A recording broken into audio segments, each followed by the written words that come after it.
Salut et bienvenue dans un nouveau petit tutoriel consacré aujourd'hui à la création d'un système de taxonomie en utilisant le framework CakePHP. Donc la taxonomie, qu'est-ce que c'est? C'est tout simplement un système qui va nous permettre d'organiser nos contenus suivant différents critères. Donc par exemple, ce que l'on peut faire, c'est organiser nos contenus suivant des catégories, des tags, une difficulté, n'importe quoi. Donc voilà un exemple de ce que l'on va apprendre à réaliser dans ce tutoriel-là. Donc en fait, je suis en train de développer pour ma Trunks son back-office et lui, ce qu'il souhaite faire, c'est pouvoir organiser ses contenus suivant différents critères. Donc par exemple, la difficulté, le logiciel qui est utilisé dans la formation, mais aussi pouvoir associer des tags ou en supprimer.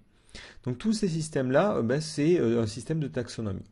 Donc comment mettre ça en place? Donc ici, histoire de vous présenter un petit peu cette fonctionnalité, j'ai choisi de reprendre le code source que l'on avait développé pour la création d'un site de A à Z en utilisant le framework CakePHP. Et dedans, si vous vous souvenez, on avait des articles qui sont stockés sous forme de posts en base de données. Et moi, ce que j'aimerais bien faire, c'est mettre plusieurs taxonomies pour ces articles-là. Donc on va partir sur deux taxonomies principales et je vous montrerai comment les faire évoluer. Une taxonomie catégorie pour pouvoir associer plusieurs catégories à un article, ce qui n'est pas le cas actuellement. Et ensuite, une taxonomie qui est les tags. Comme ça, je vais pouvoir mettre sur un article plusieurs tags. Alors, au niveau de ma base de données, c'est relativement simple. J'avais les articles ici, avec un champ catégorie ID qui me permettait de lier à une catégorie. Donc maintenant, si je veux passer sur un système de taxonomie et donc une relation as and belongs to many, je suis obligé de changer un petit peu ce système-là. Donc d'une part, ce que je vais faire au niveau de mes articles, de mes posts, je vais supprimer ce champ-là parce qu'il ne sert plus à rien. Et je sauvegarde mes modifications. Et au niveau de la table catégorie, je ne change rien. Donc là, à ce niveau-là, rien ne change. En revanche, ce que je vais devoir faire, c'est avoir une table de liaison. Donc ici, je vais créer une nouvelle table. Donc je crée un premier champ qui sera une ID, tout comme d'habitude, en BigInt. Alors pourquoi BigInt? Tout simplement parce que c'est une table qui va beaucoup bouger et les entiers, enfin l'auto-incrémentation va avoir tendance à vraiment augmenter. Du coup, comme ça, je me blinde contre tous les cas possibles. Donc au niveau de la valeur, je mets auto-incrément et je mets ça en clé primaire. En plus de ça, je vais avoir un lien qui me permet de lier à la catégorie. Donc là, ça sera catégorie underscore ID. Et là, pareil, ça sera un entier ce coup-ci parce que j'ai pas forcément des centaines de catégories. Et de la même façon, pour maintenant lier la catégorie à mon article, j'ai besoin de post underscore ID. Et du coup, cette table, comment je vais l'appeler? Je vais l'appeler catégorise underscore post. Alors pourquoi ce nommage? Tout simplement parce que dans une relation as and belongs to many, suivant les conventions de CakePHP, il faut nommer la table avec les noms des deux tables liées au pluriel en les organisant par ordre alphabétique. Donc catégorie parce qu'il y a un C et ensuite post parce qu'il y a un P. Et je sauvegarde. Et du coup maintenant comment je fais la liaison? Tout simplement si je regarde, si je veux associer cette catégorie, la catégorie qui a l'id 1, à l'article qui est l'article numéro 1, comment je vais devoir faire? Du coup, comment je vais faire? Je vais tout simplement mettre ici, créer un nouvel enregistrement en disant que ma catégorie numéro 1 est associée au poste numéro 1. Et ensuite, je vais laisser CakePHP gérer ça. Donc là, c'est un truc qui va fonctionner plutôt bien, sauf que moi, je vais prévoir quelque chose d'encore plus générique. Pourquoi? Parce que si jamais maintenant j'ai besoin de créer un système de tags, qu'est-ce que je vais faire? Je vais recréer une table tag et ensuite créer une table de liaison. Et au final, ces tables vont avoir un petit peu toujours la même structure. Donc, du coup, je vais prévoir un truc encore plus générique. Alors pourquoi je fais ça? Tout simplement parce que ça va permettre de déployer plusieurs taxonomies. Si par exemple, plus tard on me dit, en plus des catégories, je veux pouvoir organiser mes recettes par exemple par ingrédient. Là, bim, vous êtes bloqué. Donc avec ce système-là, on va pouvoir faire évoluer et rajouter des taxonomies à la volée. Donc ma table catégorie, je vais la supprimer. Et ma table catégorie post, je vais la supprimer aussi. Et on est reparti. Donc je vais créer d'abord une nouvelle table que je vais appeler Terms. Alors pourquoi j'ai choisi ce nom-là? Parce que moi je l'avais vu sur WordPress et je trouvais que ça résumait un petit peu l'idée de cette taxonomie-là. Après, vous n'êtes pas obligé de la nommer comme ça, parce que c'est vrai que ça représente un concept un petit peu large. Ici, au niveau des champs, je vais créer un premier champ qui sera l'id. Pareil, qui sera un entier ou un BigInt, à vous de voir suivant la taille que vous allez avoir sur cette base. Donc là, on va mettre BigInt. On la met en clé primaire et en auto-incrément. Donc ce terme va être en fait une taxonomie. Donc ça aura un nom, name. Je mets varchar de 255 pour prévoir large. Et un type.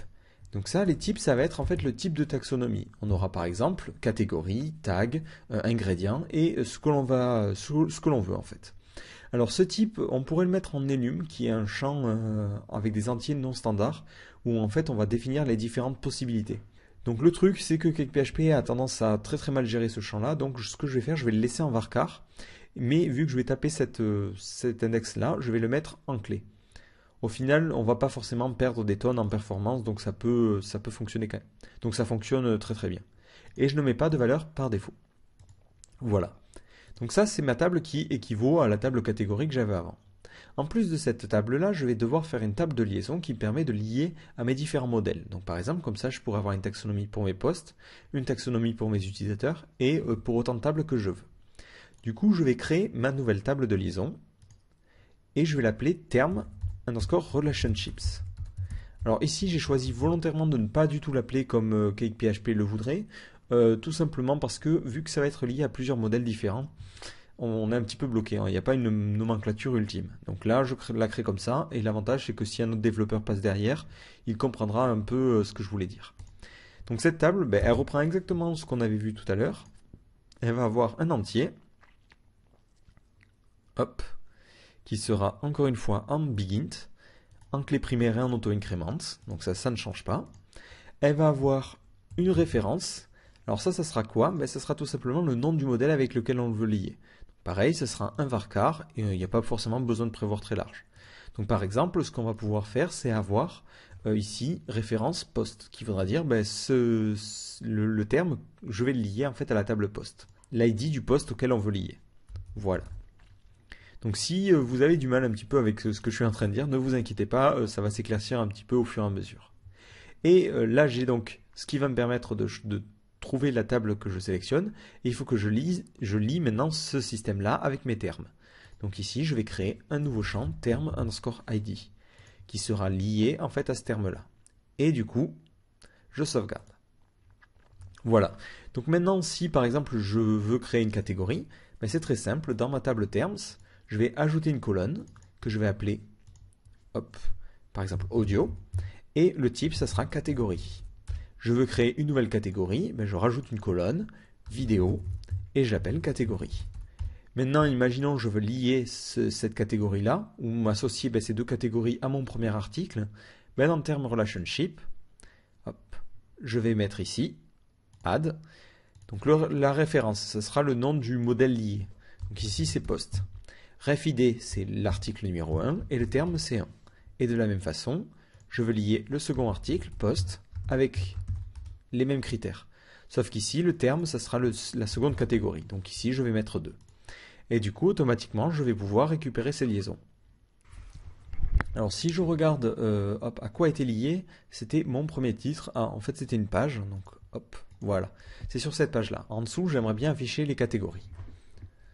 Alors, on est parti. Ici, il va falloir que je fasse une relation de type as and belongs to many. Alors, comment ça se fait? C'est très simple, vous prenez votre modèle, donc ici moi c'est mon modèle post, hop hop, vous faites public as and belongs to many, et vous définissez un tableau. Donc on va lier en fait nos articles à des termes. Le problème c'est qu'on n'utilise pas les tables standards de CakePHP. Du coup, on va définir un petit peu les différentes informations qu'il a besoin de récupérer. Donc d'abord, la clé étrangère, donc foreign hop, key. Donc ici, c'est ref underscore ID. C'est ce qui me permet de lier à l'article courant. Ensuite, je vais définir la table de liaison, join table. Et la table de liaison, c'est tout simplement term underscore relationship, avec un S. Et enfin, une condition, parce que là, on a vu qu'on liait seulement à la table post. Donc ici, il faut lui dire, je ne veux récupérer que les enregistrements où la référence, c'est post. Voilà. Et automatiquement, avec ça, il devrait être capable de faire ce système de liaison. Donc là, vous voyez que j'avais mis par défaut un récursif à -1. Alors ce que je vais faire, je vais greffer le comportement containable. Donc ici, c'est acts as égale array containable pour pouvoir contrôler en fait les liaisons qu'il va faire. Donc là, je vais aller sur mon contrôleur. Alors ça doit être page sûrement, page contrôleur, qui permettait d'afficher cette page-là. Et en fait, je vais directement débugger le résultat pour voir à quoi ça ressemble. Donc ici, je récupérerai mon premier article et après je vais faire un debug page. Et un die juste après pour ne rien avoir. Donc là, vous voyez que je ne récupère que l'article. Maintenant, si je veux lier les posts, si je veux lier les termes, vu que j'utilise le comportement containable, il faut que je mette juste avant this contain terme. Et automatiquement, comme ça, il va faire la liaison qu'on a demandé. Donc ici, c'est this post plutôt contain. Voilà. Et là, vous voyez que maintenant, au niveau de cet article-là, tout seul comme un grain, il a été capable de lier les termes. De la même façon, si je vais sur l'autre page, donc c'était... hop, allez, ça, on va créer ce fond de page. Voilà. Donc si j'essaie d'aller sur la page numéro 7, hop, vous voyez que cette fois-ci, il n'a pas trouvé de terme. De la même façon, ici, du coup, si je vais au niveau de ma terminologie, hop, et je dis que le poste numéro 7, alors c'est là, c'est 7, il est lié à la catégorie numéro 1, et ici, le référent, c'est poste. Voilà. Si je fais ça, automatiquement, vous voyez que ça a modifié. Donc l'avantage, c'est qu'avec une seule fonctionnalité, on a réussi à changer ça. Donc le problème de ce système-là, c'est qu'on aimerait bien peut-être changer le système d'organisation, parce qu'il n'est pas forcément très pratique. Et l'autre problème, c'est qu'à chaque fois qu'on va vouloir greffer ce comportement à un modèle, on va être obligé de recopier ça. Donc là, l'avantage, c'est qu'on utilise un framework. Et qui dit framework dit qu'il est très très modulable. Donc plutôt que de nous embêter à faire ça à chaque fois, ce que je vais faire, je vais tout simplement créer un plugin. Comme ça, ce plugin, je le déplacerai sur notre projet et automatiquement, ça gérera pour moi le système de taxonomie. Et ça, c'est plutôt cool. Alors, ici, ce que je vais faire, au niveau de mon dossier plugin, je vais créer un nouveau dossier. Donc ce dossier, ça va être le nom de mon plugin. Moi, je vais l'appeler taxonomie, parce que ça correspond un petit peu à ce que je veux faire. Et au niveau de ce dossier-là, on va reproduire l'architecture de CakePHP. Donc si par exemple on a besoin de modèle, je vais créer un dossier modèle. Donc moi, ce que je vais faire ici, c'est créer un behavior qui va automatiquement greffer à mes modèles cette liaison-là. Donc ici, au niveau de taxonomie, je vais créer un nouveau dossier modèle. Et dans ce dossier modèle, je vais créer un nouveau dossier behavior. Behavior. Voilà, donc vous reprenez un petit peu ce que vous avez dans votre architecture classique. Et dans cet endroit-là, ce que je vais faire, je vais créer mon propre behavior, mon propre comportement. Donc je crée un nouveau fichier que j'appelle taxonomie behavior.php. Automatiquement, je crée ma classe, donc classe taxonomie behavior. Et je la fais extens de quoi? Je la fais extens du modèle behavior, qui est le comportement classique. Voilà. Et dedans, je vais pouvoir y mettre tout ce que je veux. Sachant que le comportement a une fonction, et ça c'est la fonction nécessaire, qui est la fonction setup, qui va nous permettre en fait d'initialiser le comportement. C'est cette fonction qui est lancée dès le chargement du modèle. Ça prend deux paramètres, le modèle sur lequel on va greffer le comportement, et un second paramètre qui sont les options. Donc ici, moi, mon plugin n'a pas besoin forcément d'options pour le moment, donc je définis par défaut un tableau vide. Et ici, ce que je vais faire, vous voyez ce que j'ai mis à cet endroit-là, je vais le supprimer. Et hop, au niveau de mon behavior, je vais dire tout simplement que sur mon modèle, je rajoute la propriété as and belongs to many, et en fait, je vais rajouter un index terme. Donc globalement, je modifie le tableau à la volée, comme ceci. Et automatiquement, si je greffe maintenant ce behavior à mon modèle, ça devrait faire la liaison. Donc là, vous voyez que par défaut, il n'y a pas de système de terme. Donc ici, ce que je vais devoir faire, c'est greffer ce comportement-là. Alors pour greffer ce comportement, il faut déjà activer le plugin. Donc pour activer les plugins, vous allez dans Config, vous allez ensuite dans Bootstrap, vous descendez tout en bas, et vous avez une ligne qui soit charge tous les plugins, soit charge les plugins dont vous avez besoin. Donc moi, je vais prendre la ligne qui charge tous mes plugins. Voilà. Automatiquement, mon plugin est chargé, ça ne change absolument rien au code, c'est tout à fait normal. Ce que je vais faire, je vais mettre maintenant mon comportement. Donc ici, au niveau de post, vous voyez que j'ai mis le comportement containable, je vais mettre mon comportement. Donc vu qu'il se trouve dans un plugin, je commence par le nom du plugin. Donc taxonomie.taxonomie. Je sais, ça peut paraître stupide, mais c'est comme ça. Donc là, automatiquement, ne vous inquiétez pas, vous allez avoir une palanquée d'erreurs qui va arriver, c'est tout à fait normal. Ici, déjà dans ma table, dans mon système de liaison, je vais avoir besoin de définir un petit peu plus d'éléments. Donc ici, ce que je vais lui préciser, c'est la clé qui se trouve sur le modèle A. Donc ici, il a besoin de la clé d'association. Alors c'est la clé en fait qui permet de lier au terme. Alors par défaut, c'est vrai qu'il a deviné tout à l'heure, mais là il est plus capable de le deviner. Alors je ne sais pas trop à quoi c'est dû, mais en attendant que ça fonctionne, on va le préciser manuellement. Bon, c'est pas très gênant vu que ça ne changera pas entre nos projets. Donc ici c'est terme underscore ID. Ensuite, on va préciser quelle est la table de liaison. Et là, ce que l'on va faire, c'est qu'on va préciser tout simplement un nom de modèle. Donc le modèle, je vais l'appeler terme R, comme terme relationship. Sauf qu'il va se trouver ce modèle non pas dans mon application standard, mais dans mon dossier de plugin. Donc ici, je mets taxonomie.terme R. Et automatiquement, vu que je viens de créer ça, ce que je vais faire, je vais créer tout de suite mon modèle. Donc je crée un nouveau fichier que j'appelle terme r.php. Et dans ce dossier, et dans ce fichier, en fait, je vais créer mon modèle standard. Donc modèle, ça s'appelle terme R. Et par défaut, ce que va faire PHP, c'est qu'il va essayer de lier à la table qui s'appelle terme underscore R ou faire un petit micmac. Alors je vais lui préciser manuellement qu'il doit utiliser la table terme underscore relationship. Alors pourquoi je fais ça et pourquoi j'appelle pas tout simplement mon modèle terme relationship? Tout simplement parce que quand vous aurez tapé terme relationships, enfin ça une dizaine de fois, je peux vous dire que vous en aurez marre. Donc terme R, je trouve ça plus simple à écrire et du coup je trouve ça plus logique de nommer mon modèle comme ça. Voilà. Et ici je n'ai pas besoin de after find. Donc tant que j'y suis, je vais créer un nouveau modèle, hop, que je vais appeler terme.php et qui va me permettre aussi de faire la liaison avec les termes. Donc là il n'y a besoin de rien en particulier pour le moment. Du coup, au niveau de mon système, vous voyez qu'ici, il me demande, hop, c'est pas width, mais c'est wave. Du coup, hop, vous voyez que j'ai une petite erreur, c'est tout simplement au niveau de terme R, j'ai mal nommé ça, voilà. Et là, maintenant, vous voyez qu'automatiquement, ce que fait ce comportement, c'est qu'il permet de lier à ma table terme. Du coup, si je veux l'ajouter sur un autre modèle, il n'y a pas de problème. Par exemple, imaginons dans mon application, je veux pouvoir mettre des taxonomies pour les médias, mais j'aurais juste mettre acts as et mon behavior. Donc l'avantage, c'est que sur un autre projet, je déplace ce plugin-là et il va fonctionner. Donc ce que je vous ai montré, c'est évidemment le fonctionnement basique. C'est-à-dire que j'ai modifié les informations en base de données et du coup, c'est pas forcément très pratique à manipuler.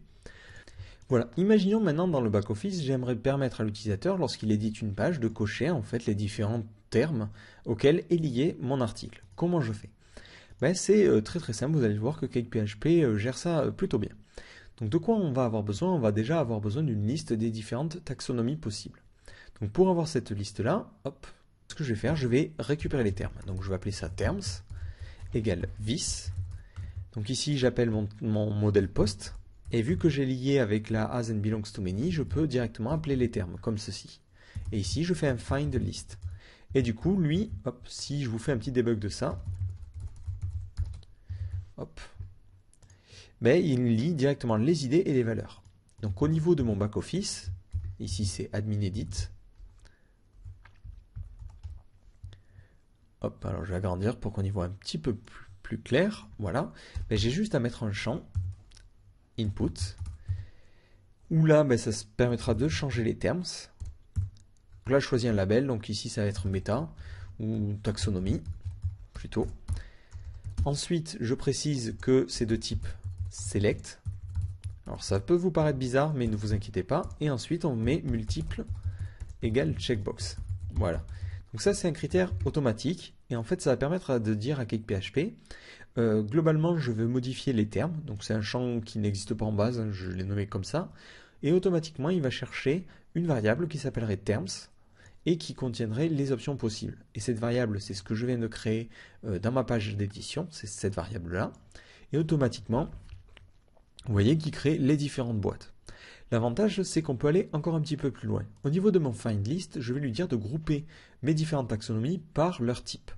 Donc ici, je fais virgule, array, fields, array, et au niveau de mon tableau, je précise les différents champs. Donc d'abord, en clé, je veux l'id. Donc je mets id. En valeur, je veux le nom, et je veux grouper par type. Et c'est tout. Si maintenant j'actualise, qu'est-ce que vous voyez? Vous voyez qu'automatiquement, il a créé des titres. Il a mis mon label ici. Bon, vous en faites pas trop pour la mise en page, c'est pas forcément très joli. Mais vous voyez qu'automatiquement, il a organisé. Et l'avantage, c'est que pour l'utilisateur, c'est très simple. En revanche, maintenant, dès que j'envoie, il faut que ça enregistre au niveau de ma base de données. Donc ici, je vais aller dans ma page, dans mon behavior, et en fait capturer le moment où on sauvegarde mes taxonomies. Donc ici, je fais public function after save et ici, je récupère le modèle. Donc ça, de toute façon, toutes les fonctions qui vont être dans votre behavior va prendre en paramètre le modèle, mais vous n'aurez pas besoin de le préciser. En fait, lorsque vous faites, par exemple, si vous faites ici this post after save, ben, le modèle qui est en paramètre, c'est en fait le modèle qui est utilisé là. Donc c'est ce qui est plutôt sympa. Donc ici, au niveau de mon édition, ben, ce que je vais faire, je vais mettre un debug modèle data. Ça sera les données qui ont été sauvegardées par le formulaire. Et ensuite, je fais un die. Donc maintenant, je vais cocher des cases, je sauvegarde, et qu'est-ce que vous voyez? Vous voyez que dans Terms, j'ai les 2 cases qui ont été cochées. Du coup, qu'est-ce qu'il faut faire à cet endroit-là? Ben, c'est très simple, il faut prendre la table Terms Relationship, voir si on n'a pas déjà des liaisons qui sont faites, et récupérer ces informations-là. Alors, à cet endroit-là, c'est très simple, je vais lui dire, si tu trouves qu'il y a un champ de terms, dans ce cas-là, tu vas aller sauvegarder ces termes au niveau de la base de données. Donc ici, if iset modèle data, ici je suis embêté, j'aimerais bien avoir le nom du modèle. Le nom du modèle, c'est modèle name. Le nom du modèle suivi ensuite de terms. Donc s'il y a ce champ-là, ça veut dire que je vais devoir sauvegarder les termes. Donc je vais les sauvegarder dans une variable pour gagner un petit peu de temps. Et du coup, pour sauvegarder les termes, je fais un for each terms as $v, sachant que $v, de toute façon, je pourrais même l'appeler $term underscore id. C'est tout simplement l'idée du terme lié. Mais ce que j'ai besoin de faire, c'est de sauvegarder au niveau de ma table de liaison les informations. Le problème, c'est que pour attaquer cette table terme R, je suis embêté, je ne peux pas vraiment le faire. Parce que je n'ai aucun modèle lié. Donc ici, ce que je vais faire, au niveau de mon modèle terme, je vais dire qu'un terme appartient, à plusieurs relations. Donc ici, je vais mettre public as many égale array terme R. Sauf qu'ici, lui, il va pas être capable de... Donc ici, le problème quand on fait ça, le problème, c'est qu'encore une fois, quand vous faites ça et que vous êtes dans des plugins, il cherche automatiquement le modèle dans l'application. Donc ici, il faut lui dire non, non. Moi, je veux chercher avec le class name taxonomie .terme R. Comme ça, il sait en fait où charger le modèle. Et tant qu'on y est, ce qu'on va dire, c'est qu'on va dire que cette liaison est dépendante. Dépendante. Alors pourquoi je fais ça? Tout simplement ça veut dire que si je supprime un terme, automatiquement il va supprimer les liaisons. Et ça c'est tout à fait logique. Ça c'est tout à fait logique parce que du coup ça sert à rien de sauvegarder les liaisons si le mot-clé n'existe plus. Voilà. Donc automatiquement ça me permet de faire quoi? Ça me permet de faire this, d'attaquer le modèle, de récupérer les termes et ensuite de récupérer les termes liés, terme R. Voilà pourquoi j'avais besoin de faire cette liaison là. Si vous voulez pas qu'elle empiète et qu'elle ait lieu tout le temps, vous mettez juste avant un petit récursif à -1, hop, voilà, histoire de bloquer en fait lorsque vous faites un find classique. Donc là, au niveau de ma taxonomie, je fais this term R, create, donc ça c'est pour éviter les sauvegardes multiples qui sauvegardent en fait en cache l'id et qui à chaque fois il fasse un update. Et ensuite, je vais lui dire tout simplement de sauvegarder ma relation. Alors comment il faut la sauvegarder? Il faut d'abord le terme. Donc ici c'est terme underscore id. C'est très simple, je l'ai grâce à ça. Ensuite il faut la référence, le modèle lié. Donc ici c'est ref. C'est tout simplement le nom du modèle. Modèle name. Ensuite il me faut l'id. C'est très simple, vu que j'utilise la fonction after save, automatiquement l'id est déjà dans le modèle. Donc ici ref underscore id, c'est dans le modèle. Modèle id. Et automatiquement, ça fonctionne bien. Donc ici, donc ça fonctionne bien. Alors là, j'ai oublié que c'était sous forme de tableau. Voilà. Donc maintenant, ce que je vais faire, je vais actualiser et tester. Hop, j'actualise. Et si je regarde au niveau de ma table, il n'y a rien qu'à changer. Alors c'est normal. Ici, j'ai mis modal au lieu de modèle. Génial. Bon, on est reparti, on refait un essai du coup. Hop, je reviens en arrière, je coche ces 2 cases, je clique sur envoyer. Et je regarde encore une fois ma table. Donc bon, j'y arrive. Donc ça marche toujours pas. Ce que je vais faire ici, je vais mettre un petit die et on va voir à quel endroit ça peut bloquer. Donc ici c'est die. Et on est reparti. Je clique éditer. Je coche mes 2 cases. Je clique sur envoyer. Donc ici il me dit qu'il ne connaît pas modal. C'est bien ce que je pensais. J'ai dû encore faire une erreur. Ligne 6. Voilà, j'ai mis modèle. Voilà, hop. On fait un test. Je sauvegarde. Je réenvoie. Je renvoie, et là vous voyez que j'ai un petit problème avec le create. Tout simplement parce que terme ici, il n'y arrive pas, on dirait, à détecter que c'est ce modèle-là qu'il doit utiliser. Donc ici, ce que je vais faire, je vais préciser au niveau de ma liaison quelle classe il doit utiliser, quel modèle il doit utiliser pour faire ce as and belongs to many. Donc ici, c'est taxonomie.terme. Donc en bref, le modèle que j'ai créé tout à l'heure. Je reteste. Et là, vous voyez que ce coup-ci, ça fonctionne bien. Donc là, au niveau de ma base de données, si j'actualise, vous voyez que j'ai cette sauvegarde-là. Un petit problème, c'est que si maintenant je refais la même sauvegarde, il me dit le contenu a bien été enregistré, mais qu'est-ce qui se passe au niveau de ma base de données? Il a fait 2 fois les enregistrements. Donc ça, c'est pas bien du tout. Donc ce que l'on va devoir faire, c'est lui dire de supprimer en fait toutes les taxonomies qui ont été créées en rapport avec cet article-là avant de passer à une insertion. Donc ici, je vais créer une fonction qui va s'appeler clean ou delete terms, qui permet en fait de supprimer les termes et que l'on va lancer juste avant de faire une insertion. Donc si j'ai des infos qui sont définies, avant de faire mon système d'enregistrement des tags, je vais faire un vis, plutôt un modèle, delete terms. Voilà, et cette fonction-là prend en paramètre le modèle comme d'habitude, et qu'est-ce qu'elle va faire? Elle va récupérer tous les termes qui sont liés à mon modèle et les dégager. Donc ici, c'est modèle, terme R, voilà la relation, et ensuite ça fait un nettoyage en faisant un delete all, et on va préciser les conditions de suppression. Donc ici, c'est supprimer tous les éléments qui ont pour référent le nom du modèle, modèle name, et qui ont comme clé étrangère, FID, l'idée du modèle ID. Et du coup, ça permettra d'éviter en fait la suppression, l'ajout en fait de liaisons inutiles. Donc si maintenant je reviens en arrière, je réenvoie et que je réactualise cette partie-là, vous voyez qu'il ne conserve que mes 2 relations. Donc de la même façon, si je reviens à l'édition et que je recoche, 3 informations ce coup-ci, vous allez voir, il n'y aura que 3 informations en base.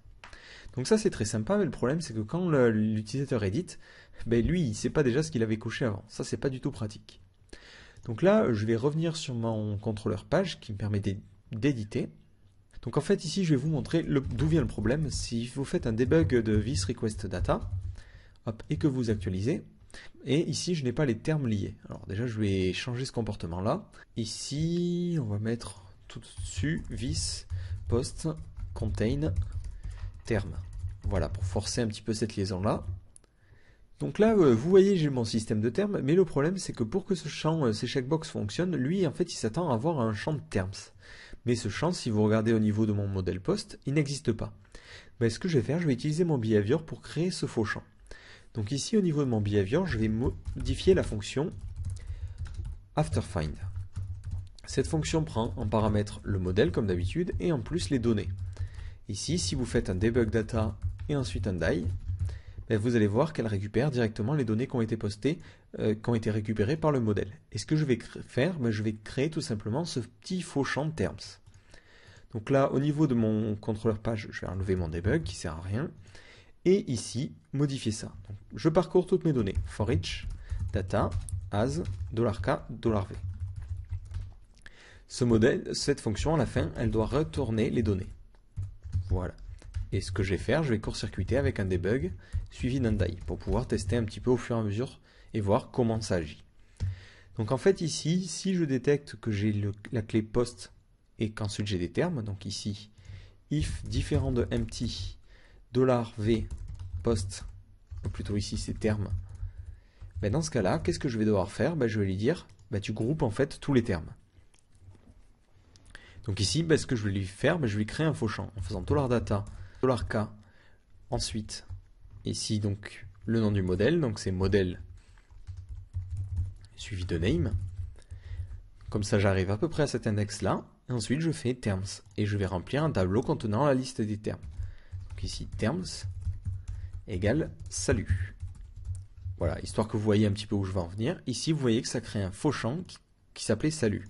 Et moi, ce que j'aimerais bien faire, c'est avoir un champ qui contient en fait, sous forme de tableau, la liste des idées des termes qui sont liés à mon article, comme ceci. Alors, comment je fais ça? Très simplement, j'ai juste à combiner ce tableau ici. Alors, ça peut vous paraître un petit peu compliqué, mais c'est là qu'une fonction super utile et à la fois super obscure de CakePHP intervient. Cette fonction, c'est la fonction setCombine. Globalement, elle permet de combiner un tableau à la volée. Donc vous faites set combine. Vous prenez en paramètre le tableau à combiner. Donc ici, moi, c'est ce tableau-là. Et vous lui précisez ensuite la clé qui va servir de clé à mon nouveau tableau. Donc moi, la clé, c'est tout simplement 0 id, 1 id et 2 id. Le problème, c'est ce chiffre-là. Mais ici, je vais mettre n. Comme ça, n prendra les différentes valeurs, point id. Et ensuite, en valeur, ici, je mets par exemple n. Point, si je veux récupérer le nom, je mettrai name. Et automatiquement, vous allez voir ce que ça va donner. Au niveau de ma table terms, j'ai un tableau qui est indexé par l'id, 0 id ici, et par le name, 0 name.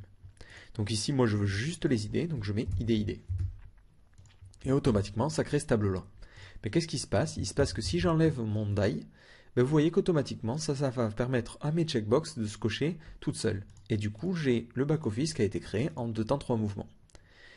Si je réédite, vous voyez que c'est que cette case qui a été cochée. Et là, ça permet à l'administrateur de gérer sa taxonomie tout seul, comme un grand. Alors maintenant, c'est très sympa, mais on va voir comment ça se passe au niveau du front office. Ici, au niveau de l'affichage, je vais cliquer sur mon premier article. Il a donc différentes taxonomies qui sont ici. Voilà, on va cocher une catégorie. Et ce que j'aimerais bien faire en bas, c'est afficher les différentes taxonomies. Le problème, si vous vous souvenez de mon debug, c'est que les données ne sont pas forcément organisées de manière très très simple à lire. Un petit debug des données. Hop. Debug page die. Vous voyez que là, j'ai mes différents termes. Donc ils sont très très bien organisés. Mais le problème, c'est que moi, j'aimerais bien qu'ils soient organisés et indexés par leur type. Ça serait beaucoup plus simple à utiliser. Alors, du coup, qu'est-ce que je vais faire? Je vais tout simplement modifier à la volée, pareil, avec le after find, mon modèle. Donc ici, je vais lui dire, si les termes ne sont pas vides, en plus de créer ce champ bidon, tu vas créer d'autres choses. Tu vas créer un champ qui va s'appeler $k, qui va s'appeler taxonomie, et qui sera indexé par la clé de la taxonomie. Donc ici, ce que je vais faire, je vais tout simplement utiliser encore une fois le setCombine en faisant set combine. Je récupère le tableau contenant les termes. Je vais l'indexer par l'id, n.id. Je vais l'indexer ensuite je vais récupérer la valeur, donc c'est n. Et enfin, je vais grouper par le type, n.type. Et maintenant, si maintenant je sauvegarde, mais qu'est-ce que vous voyez? Vous voyez que j'ai les postes, j'ai les termes, et si je descends, j'ai la taxonomie, avec d'une part les catégories, qui sont liées comme ceci, avec directement les différentes informations, et ensuite l'autre taxonomie. Donc si maintenant j'ai envie d'afficher les ingrédients pour mon contenu, hop, ici, je supprime encore une fois. Donc ici, ce que je vais faire, je vais faire passer directement à ma page, hop, les informations. Donc ici, c'est $d taxonomie égale $page taxonomie. Maintenant, au niveau de ma page, je vais sur show. Et là, je vais mettre mes différents ingrédients. Donc, je vais les mettre au-dessus. Je vais mettre strong, ingrédients. Hop, je vais mettre tout ça dans un petit P. Ingrédients, 2 points. Et là, je vais parcourir ici. If différent de empty taxonomie ingrédients. Parce que si je n'ai pas d'ingrédients, ça ne sert à rien d'aller faire cette boucle-là. Donc ça d'ailleurs, je peux le mettre directement tout autour de mon P, pour ne pas afficher les ingrédients s'il n'y en a pas de liés. Mais si j'ai des ingrédients, j'ai juste à faire un for each, taxonomie, ingrédients. Ici, je vais mettre echo $taxonomie, echo $v, name. Voilà, et ensuite un petit espace, et même un petit BR. Voilà. Et automatiquement, à la fin, je n'oublie pas le end if. Donc si maintenant j'actualise cette page-là, vous voyez qu'il me sort une petite erreur. Alors on va voir d'où ça peut venir. Voilà, comme d'habitude, j'ai encore fait une erreur d'écriture. Ici, taxonomie. Hop, dans le before, j'ai mis taxonomie. Et c'est taxonomie. Voilà, donc automatiquement, vous voyez qu'au niveau des ingrédients, il a mis paprika et vanille. Par contre, si je vais sur mon second article, il a mis que vanille. Et là, j'ai mon système de taxonomie. Donc ici, ce que je vais faire, je vais modifier un petit peu mon système pour séparer deux cas d'utilisation. Le cas où on a un système qui s'auto-incrémente, comme par exemple les tags ou les ingrédients, c'est-à-dire que l'utilisateur tape directement les ingrédients et automatiquement ça doit les créer. Et l'autre cas d'utilisation, ou par exemple celui qu'on a vu, où les catégories, on aura un panneau dédié pour les administrer. Donc ici, moi ce que j'aime bien faire pour les ingrédients, c'est avoir un champ texte. Et ce champ, dès que je commence à taper une valeur, il me propose des suggestions, mais si j'appuie sur Entrée, ça me crée un nouveau terme. Donc c'est par exemple le cas des tags et des ingrédients dans ce cas-là. Donc au niveau de mon behavior, j'ai replacé le setup en haut histoire de mieux m'organiser, et je vais créer une variable privée, donc protected, qui va s'appeler default. Alors ici, pourquoi j'ai choisi ce nom de variable? Tout simplement parce que pour créer mon behavior, je me suis inspiré du behavior par défaut de CakePHP et je respecte un petit peu les mêmes nomenclatures pour éviter les problèmes. Donc là, en fait, ce que je vais faire, je vais définir mes différentes taxonomies.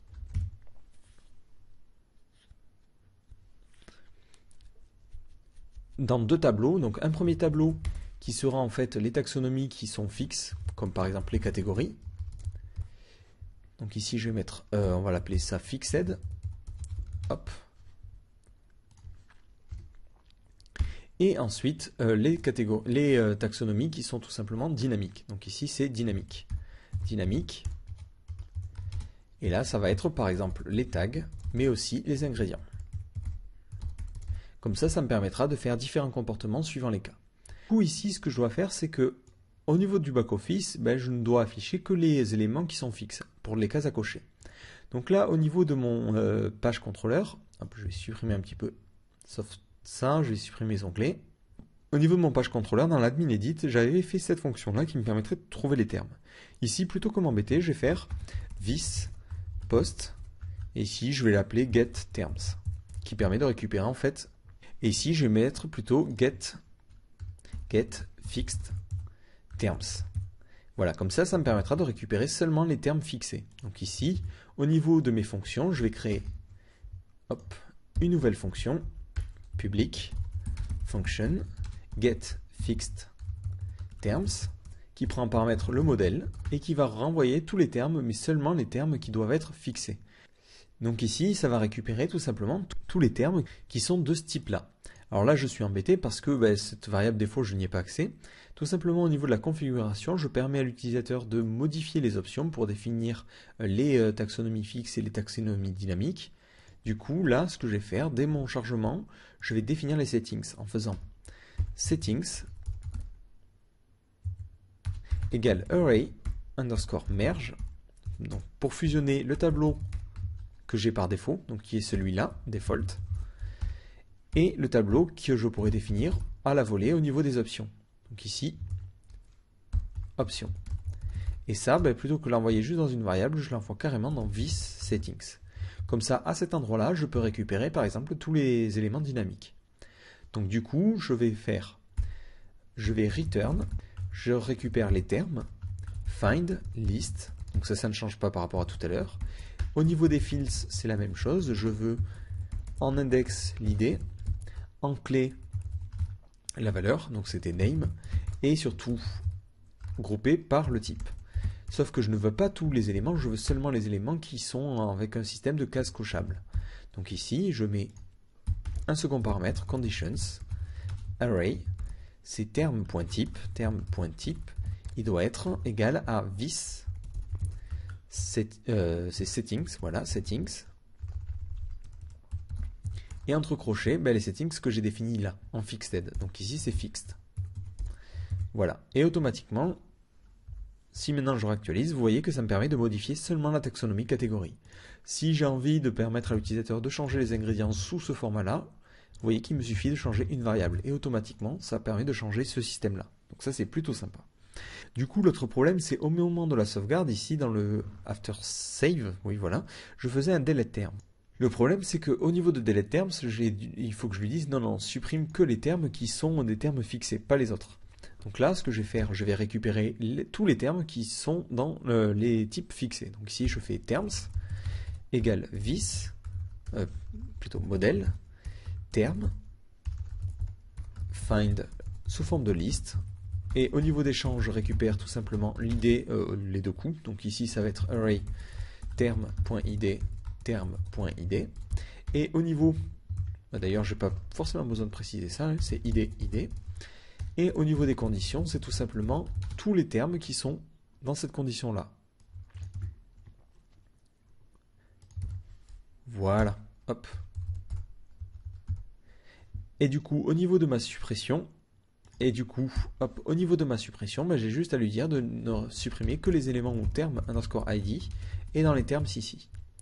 Alors, qu'est-ce que ça va faire? Imaginons ici, vous voyez que j'ai l'article numéro 7 que je suis en train d'éditer, qui a deux ingrédients qui sont déjà cochés. Moi, j'aimerais bien rajouter une catégorie, mais je ne veux pas qu'ils suppriment déjà les ingrédients, parce que les ingrédients auront leur propre système. Donc ici, si je coche et que j'envoie, vous voyez que le contenu a bien été modifié, et si j'actualise, il a modifié en rajoutant ce terme ID. Et il n'a pas supprimé les termes qui existaient déjà. Si maintenant je crée une nouvelle catégorie, par exemple ici audio, catégorie, ben je vais pouvoir changer ce terme. Donc ici, j'édite encore une fois la page numéro 7, je vais mettre audio, et vous allez voir qu'au niveau de la relation, ben j'ai bien celle-là, sans que l'autre soit conservé. La relation numéro 2, vous voyez qu'elle n'y est plus. Donc voilà, ça c'était pour cette partie-là. Maintenant, c'est là que ça se complique. J'aimerais bien mettre en place mon petit champ pour pouvoir ajouter dynamiquement des ingrédients. Bah ici, pas de souci, c'est très facile à faire. Je vais dans mon dossier plugin, je vais créer un dossier pour les views, que je vais appeler view. Donc ici c'est view. Dans ce dossier view, je vais créer un nouveau dossier helper, qui va contenir mes différents helpers. Et dans mon dossier helper, je vais créer un nouveau helper qui va s'appeler taxonomie helper.php.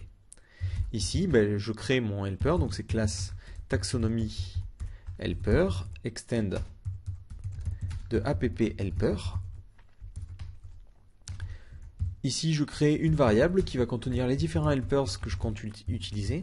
Donc ça va être un helper pour créer des formulaires, donc je vais utiliser à la fois le helper HTML et le helper form. D'ailleurs, même le helper HTML, j'en aurais peut-être pas forcément besoin. Bon, le helper form, c'est sûr. Et ensuite, je vais créer une fonction qui va me permettre de créer un input d'une taxonomie particulière. Donc ici, ça va être comme ceci. Voilà. Donc là, automatiquement, si j'ai besoin d'utiliser ce helper-là, il faut que je le charge.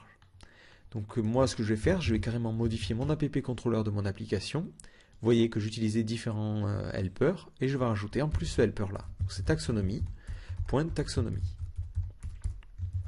Voilà.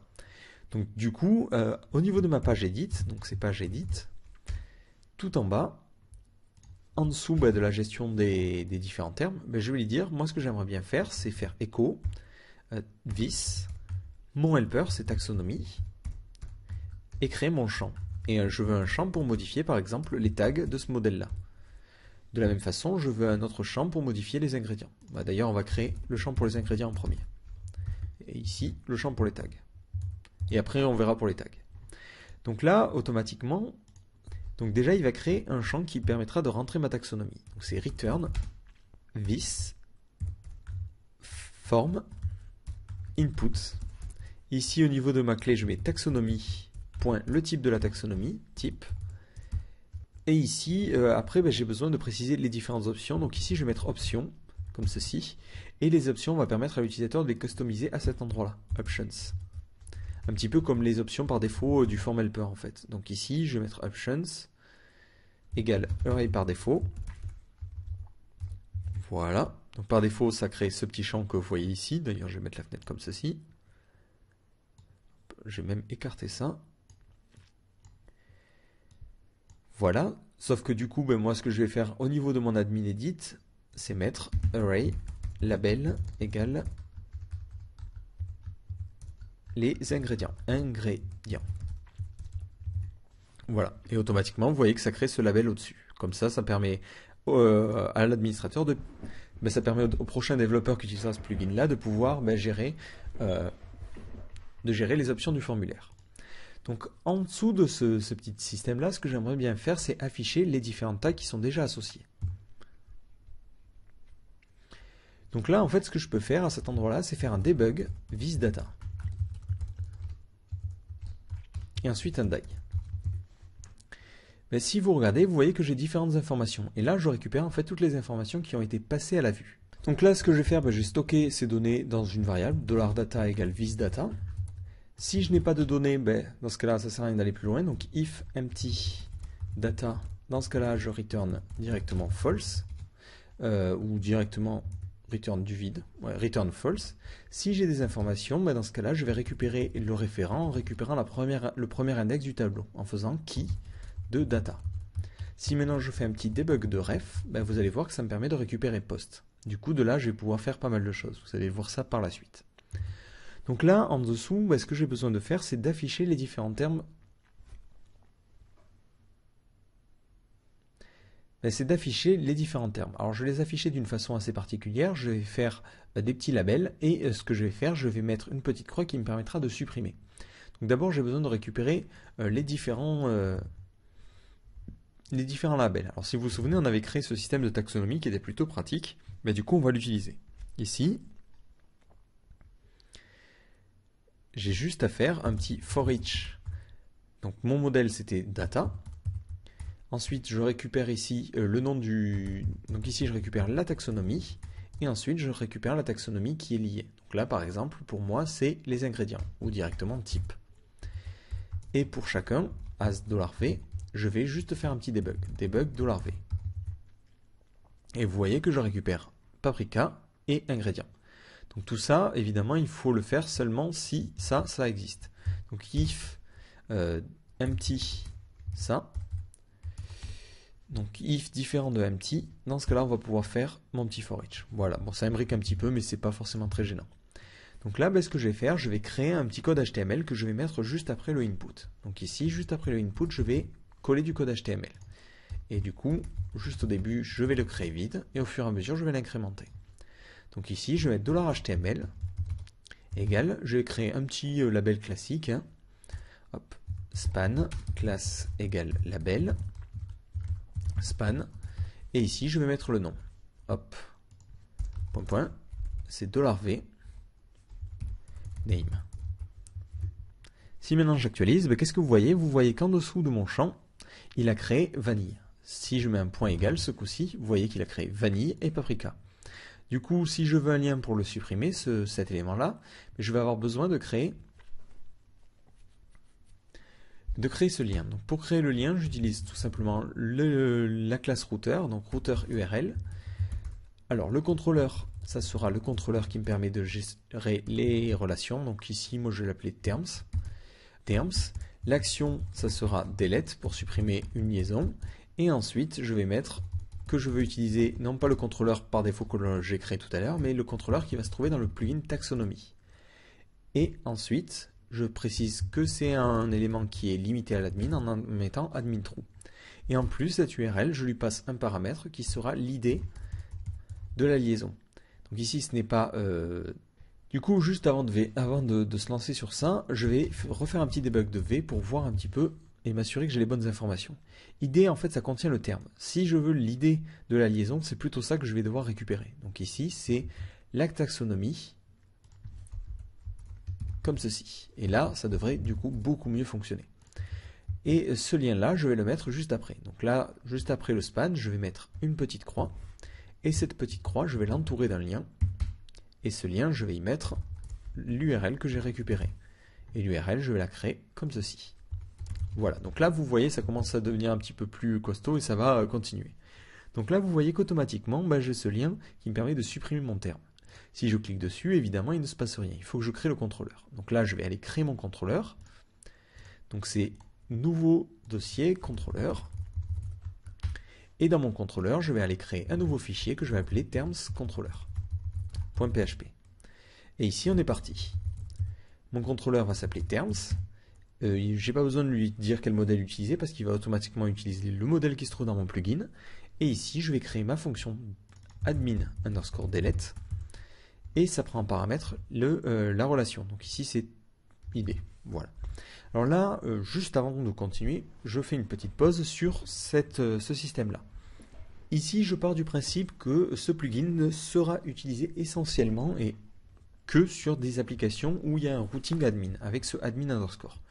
Si évidemment sur votre application c'est un petit peu différent, faites attention, n'importez pas ce plugin comme un gros bourrin, parce qu'évidemment ça permettrait à des utilisateurs par exemple d'accéder à ces vues-là. Moi ici, sur cette application-là, j'ai dit si j'ai un routing préfixe, je bloque, et seulement l'admin y a accès. Du coup, ça me permet de sécuriser bien ce back-office-là. Donc faites bien attention, si vous utilisez un système de routing, changez forcément ce système-là. Donc là, au niveau de mon admin delete, qu'est-ce que j'ai à faire? J'ai juste à lui dire de supprimer la relation en faisant vis terme r delete id. Et ensuite, de ne rien faire du tout. Là, je vais juste mettre un die. Si maintenant j'actualise, il me dit delete n'existe pas. Hop, c'est tout simplement parce que je dois d'abord attaquer le modèle de base. Si maintenant je reviens en arrière, que j'actualise ma page, qu'est-ce que vous voyez? Vous voyez que ce tag a été supprimé. Bon, c'est pas forcément très sexy. Donc ce que je vais faire, je vais mettre du JavaScript carrément au niveau de mon helper. Ici, ce lien, je vais lui mettre une classe particulière qui va s'appeler deltaxo. Voilà, comme delete taxonomy. Et je vais créer mon JavaScript. Donc là, ce que je vais faire pour créer le JavaScript, je vais carrément créer une nouvelle fonction dans le helper. Donc c'est vis JavaScript. Voilà, et ici je crée du coup ma fonction en private vu que je ne vais pas en avoir besoin en dehors de la fonction et je l'appelle JavaScript. Cette fonction, qu'est-ce qu'elle va faire? Elle va générer le JavaScript pour nous. Donc ici, ce qu'elle va faire, c'est qu'elle va tout simplement faire un vis HTML. Ah, et là vous voyez, je suis bloqué, je vais avoir besoin du helper HTML. Donc ici c'est script start array inline false, histoire de pouvoir le mettre au niveau de mon script for layout. Je ferme PHP, je mettrai mon code et à la fin je finirai par un vis HTML script end. Et là je vais pouvoir écrire mon JavaScript. Alors j'ai besoin de mon helper HTML, comme je l'ai dit, donc ici je vais mettre HTML. Comme ça va me permettre automatiquement de mettre en place un système d'Ajax beaucoup plus intuitif pour l'utilisateur. Donc là j'actualise ma page, il me dit que j'ai une erreur ligne 32. Ouais, voilà, j'ai refermé PHP alors qu'il n'y avait pas besoin. Donc du coup, si maintenant je fais un petit jQuery function, hop, alerte lol, vous voyez qu'automatiquement il met ce alerte. Au niveau de mon code, si j'affiche le code source et que je cherche alerte, hop, vous voyez qu'il a mis automatiquement ça au bon endroit parce que j'avais une variable scripts for layout, donc d'où l'intérêt du array inline false. Donc maintenant je reviens sur mon système, je vais lui dire tout simplement, dès que tu cliques sur un élément qui a la classe deltaxo, donc ici c'est l'élément deltaxo.live, clique, mais qu'est-ce que tu fais? Tu vas appeler directement l'URL, donc c'est $.get vis $.get, hop, ici c'est vis.atr href, le lien, et ensuite tu vas cacher l'élément parent en faisant vis.parent.fadeout.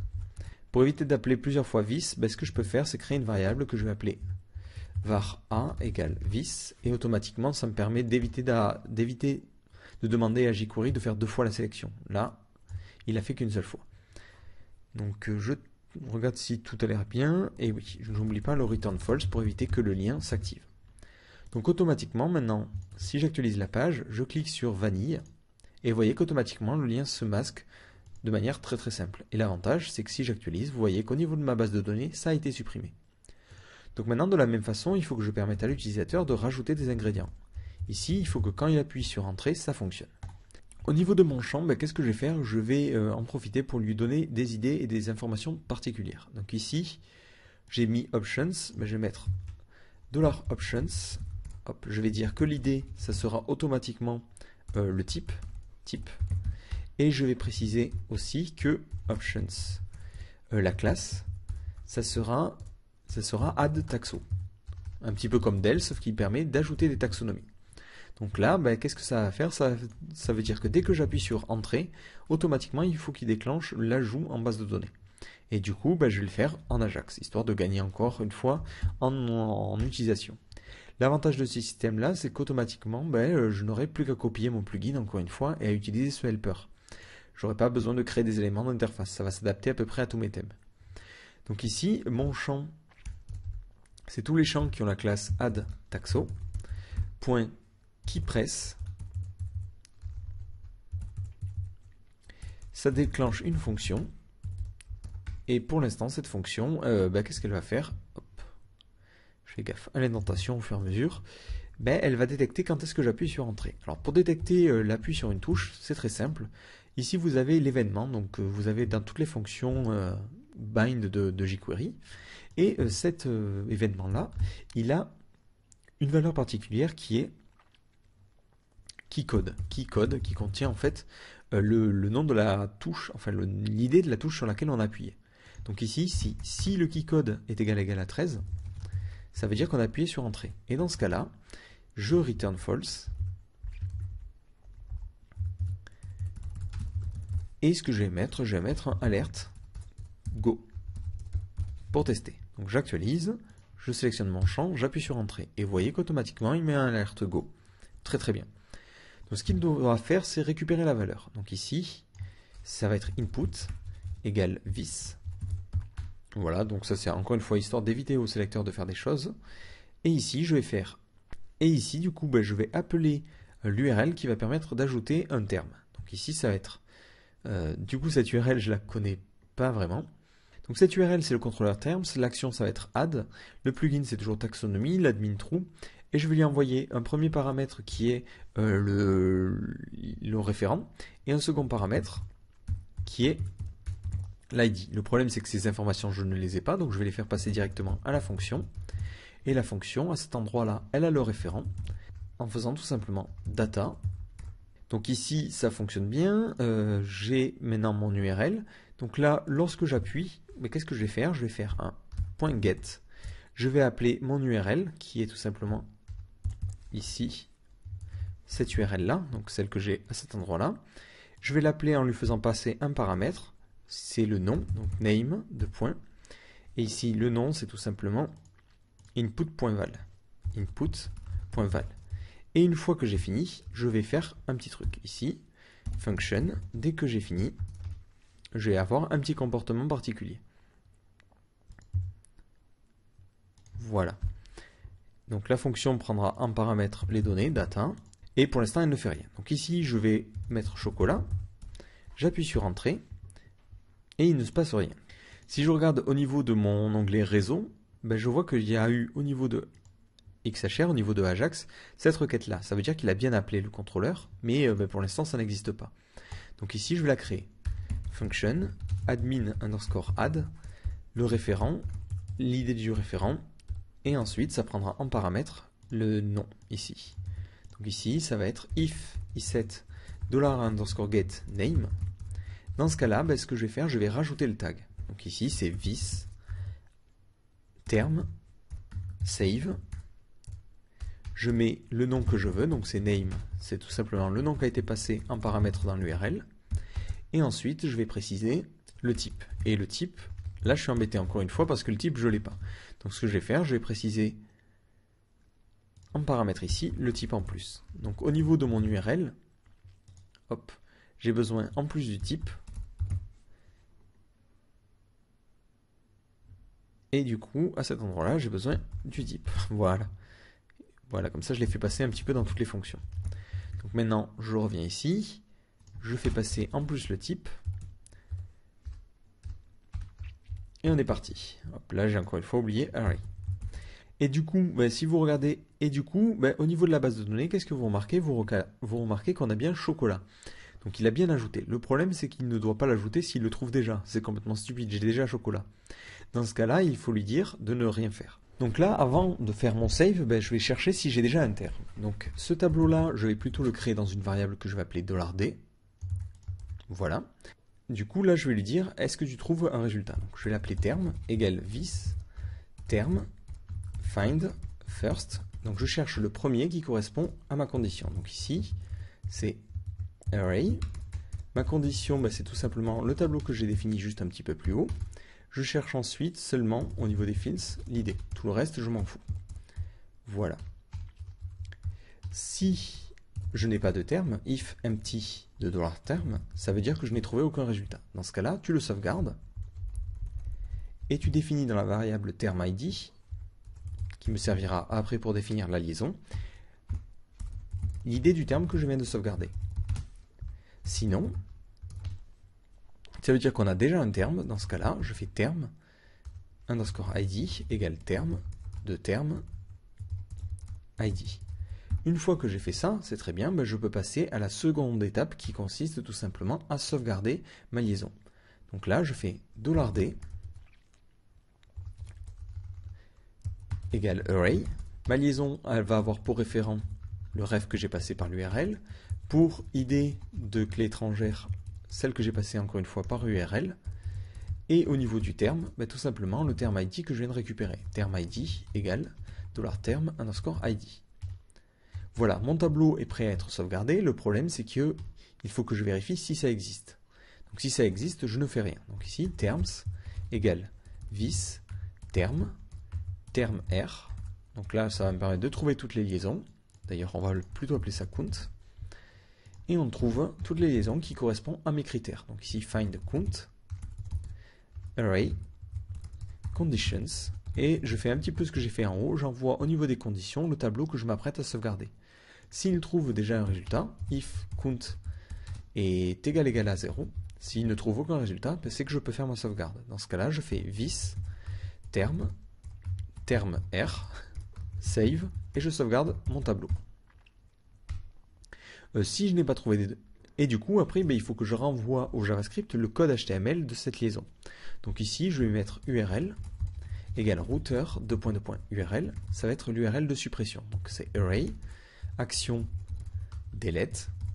Le contrôleur, pas besoin de le préciser vu que je suis déjà dedans.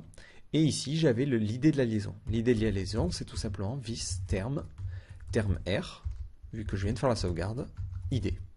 Et automatiquement, ça va me permettre de renvoyer die span, classe égale label, span, le nom de ma liaison, hop, ici c'était $_get name, et si je reviens sur mon helper taxonomie,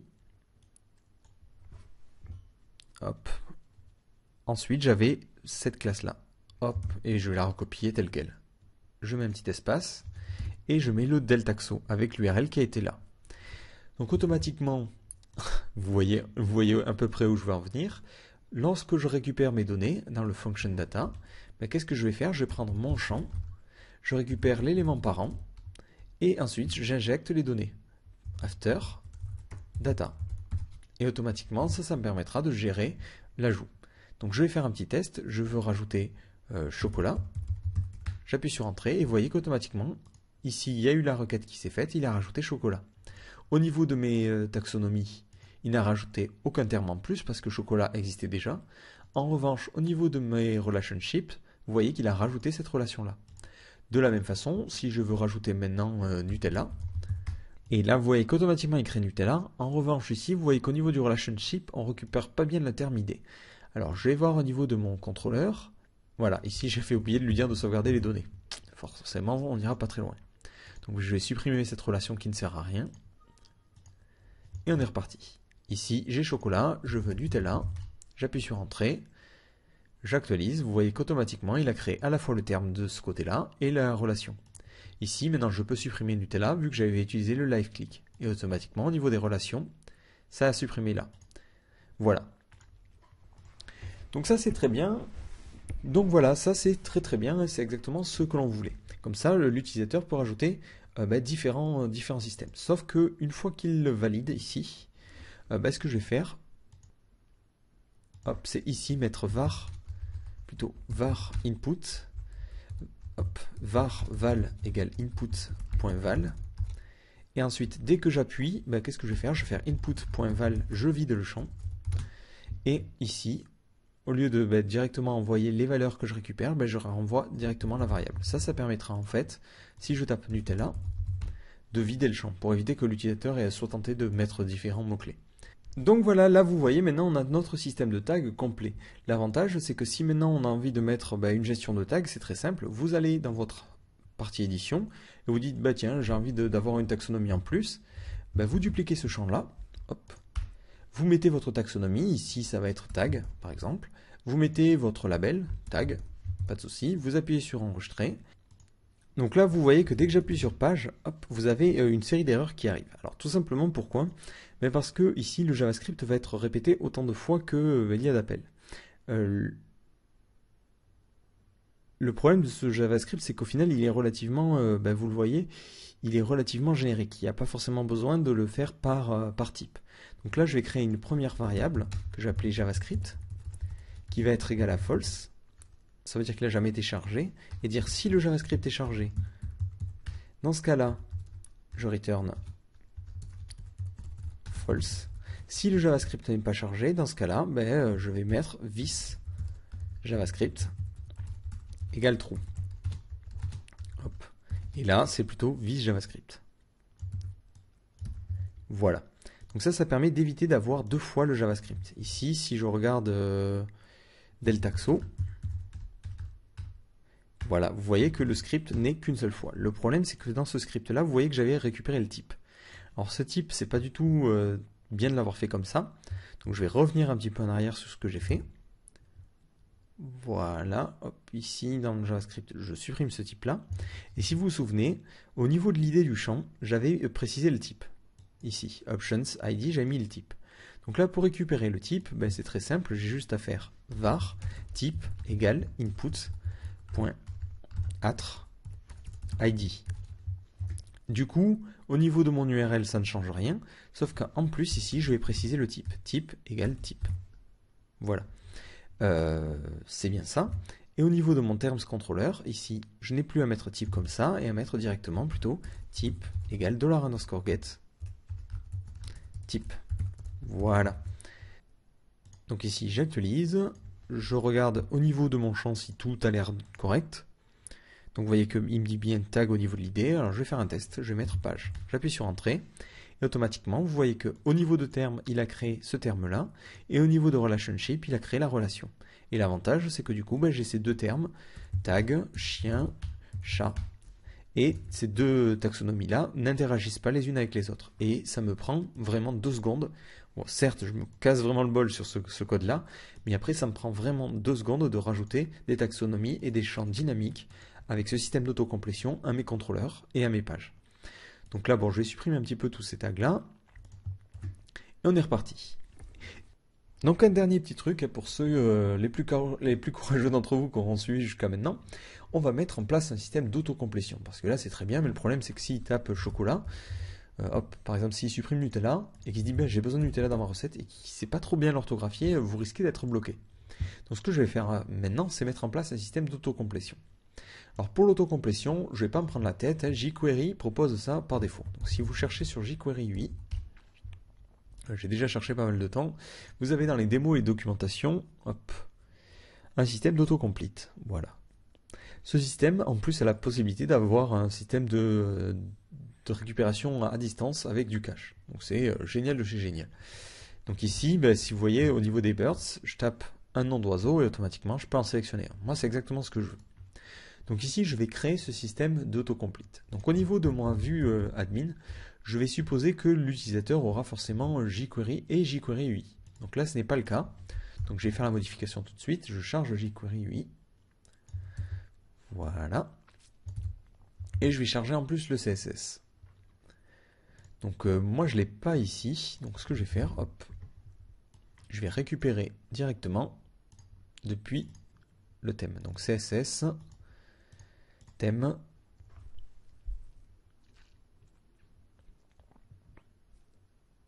Voilà, on va prendre, on va prendre un thème bien funky, celui-là. Voilà, celui-là, et on clique sur télécharger, download thème.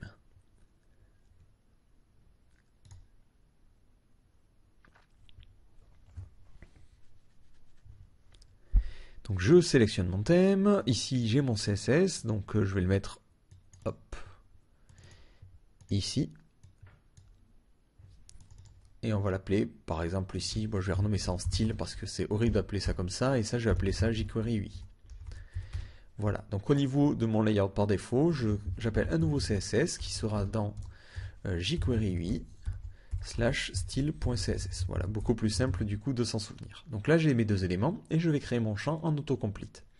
Donc ici je reviens sur mon terms controller, je reviens sur mon helper et on est reparti. Donc là, vu que l'autocomplete n'aura pas forcément la même racine suivant sur quel input je me sélectionne, je vais plutôt faire un each function. Et là, en fait, au lieu de faire je vais faire var input égale this. Voilà, et là je fais e.keypress, c'est input.keypress. Voilà, pour chaque champ, en fait, je vais faire des choses différemment, parce que ça me permettra de pouvoir définir différents éléments. Comme par exemple, hop, ici j'ai même plus besoin du input, du coup. Voilà, alors j'essaie de ne pas me tromper dans les parenthèses, parce que vu que j'ai pas la coloration syntaxique sur Cake, voilà. Voilà, donc là, je teste, est-ce que ça fonctionne toujours? Ouais. Voilà, donc là, maintenant, je vais greffer mon autocomplete sur mon champ. Donc ici, hop, input.autocomplete. Ça prend en paramètre la min length, qui est tout simplement le nombre de caractères que je dois écrire avant que ça commence à autocompléter. Donc eux, ils donnent 2 sur la démo, c'est plutôt sympa hein, comme valeur. 3 des fois, c'est vrai que c'est un petit peu chiant. La source, c'est-à-dire l'endroit où on va... Donc ici, je ne vais pas me prendre la tête. Si vous regardez au niveau de la démonstration, hop, je vais revenir en arrière. Vous prenez cette démo-là, vous regardez dans le code source. J'ai pas forcément envie de l'expliquer, mais voilà, vous reprenez toute la fonction source. Voilà, comme ça permettra de gagner du temps. Donc globalement, ici, il récupère le terme. En frais, il a un tableau qui contient en fait le cache. Donc ce tableau, on va avoir besoin de le créer.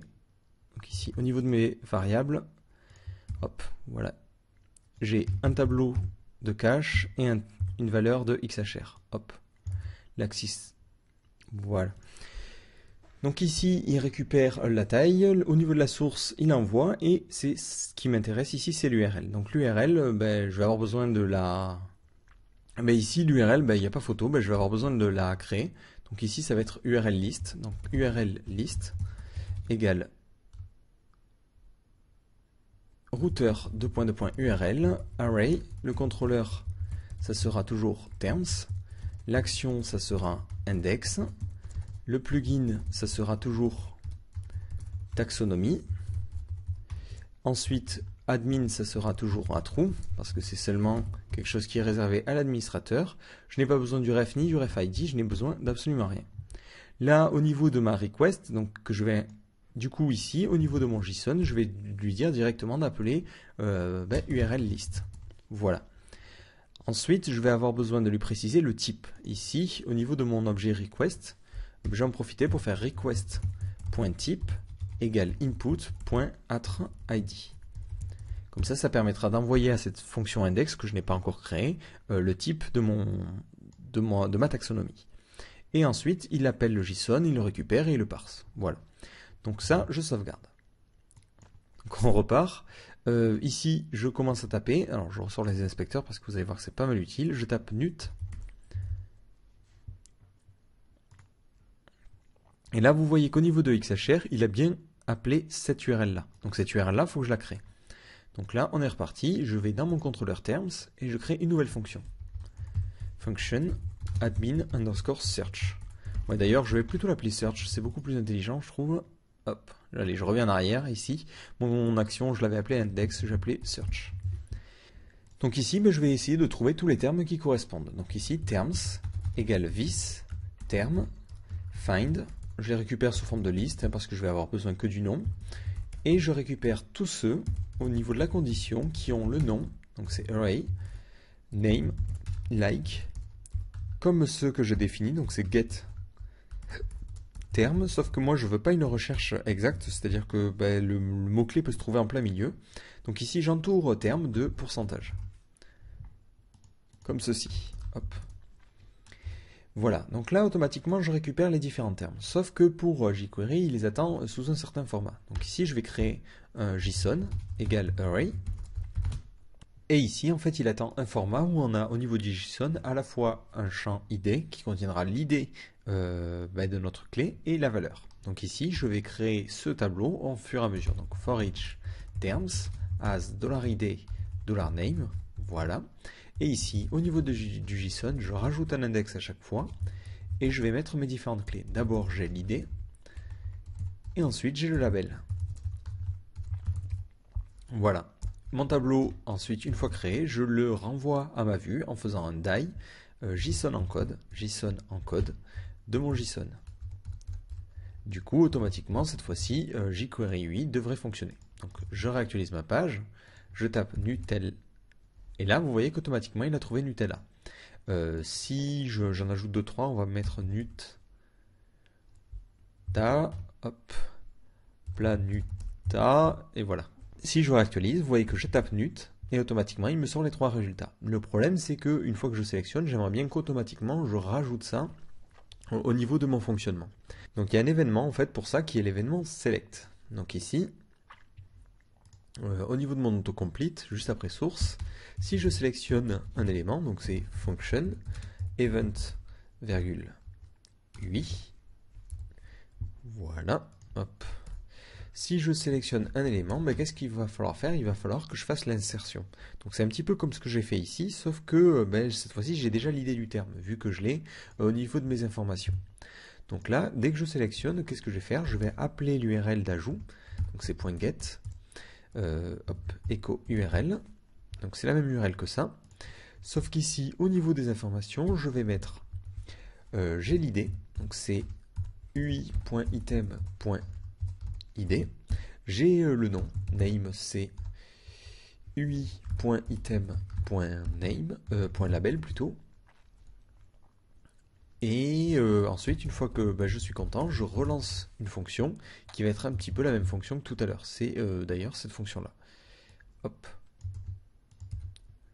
Et hop. Voilà, je me mets bien comme ça. Là, ça devrait fonctionner. Alors, je vérifie. Tout a l'air bon. Voilà. Donc maintenant, au niveau de mon terms controller, ici, je vais refaire la fonction add, sauf qu'à cet endroit-là, je vais directement lui renvoyer un id. Donc ici, if isset get id, dans ce cas-là, term id égale directement get id, parce que j'ai déjà renvoyé le terme. Donc ça m'évite d'avoir à faire une recherche pour rien au niveau de ma base. Sinon, else if, j'ai cette autre condition, où là carrément ça pourrait être une condition de else. Donc là maintenant je réactualise, je clique sur Nut. Alors je vois que ce coup-ci il me ressort rien, alors je vais voir ce qui se passe au niveau de Network. Voilà, il y a une petite erreur. Ici, voilà, c'est cette parenthèse qui n'a pas lieu d'être. Donc là, ce coup-ci, je réactualise, voilà, je tape Nut.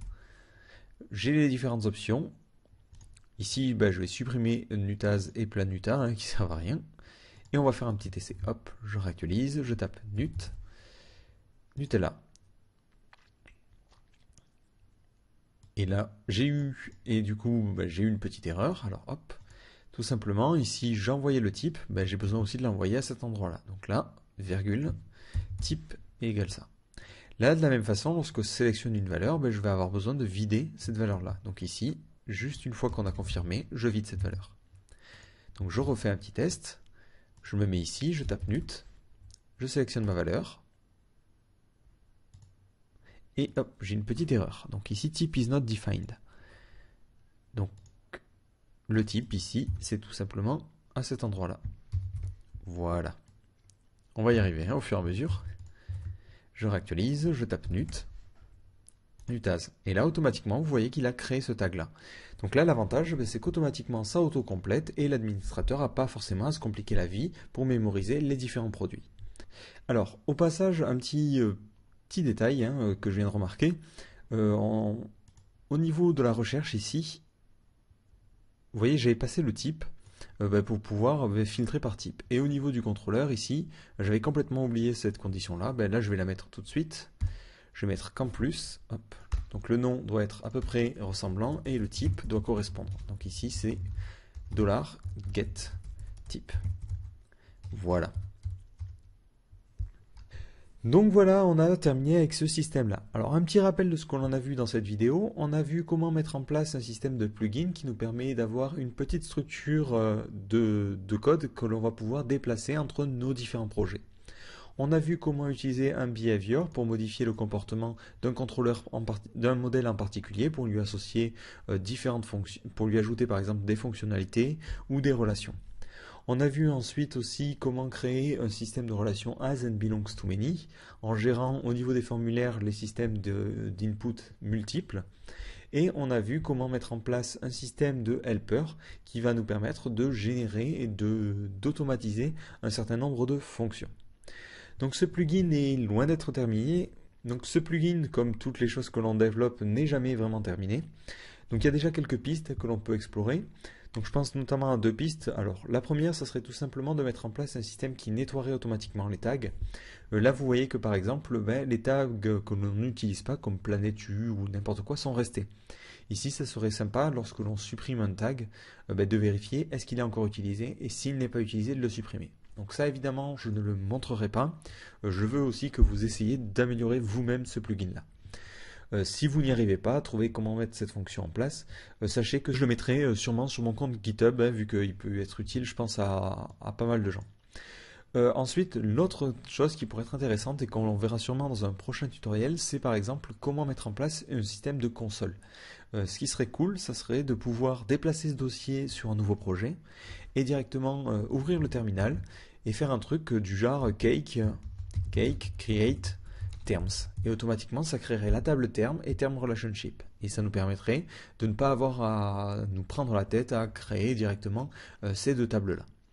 Donc voilà, j'espère que ce tutoriel vous a plu, j'espère surtout que vous avez réussi à le suivre jusqu'au bout sans avoir mal à la tête, et surtout si vous avez des questions ou des suggestions, n'hésitez pas à poster sur le forum ou à venir nous voir sur IRC. Donc voilà, rendez-vous au prochain tutoriel.